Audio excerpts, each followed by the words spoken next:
ভুবন শান্তি বৌদ্ধ মন্দির বাংলাদেশের কক্সবাজারের রামুতে অবস্থিত এই মূর্তিটি এশিয়ার বৃহত্তর বৌদ্ধ মূর্তি, যাহা কিনা বৌদ্ধ সম্প্রদায়ের গৌতম বুদ্ধের মূর্তি। 100 ফিট চওড়া এই মূর্তিটি 2006 সালে স্থাপন করা হয়। চলুন আর বেশি কথা না বাড়িয়ে ঘুরে আসি এবং দেখে আসি সেই মূর্তিটিকে।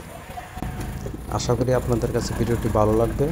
অবশ্যই ভিডিওটি না টেনে শেষ পর্যন্ত দেখবেন এবং আমার পরবর্তী ভিডিওর জন্য আমার পেজটি লাইক এবং ফলো দিয়ে রাখবেন। সবাইকে ধন্যবাদ।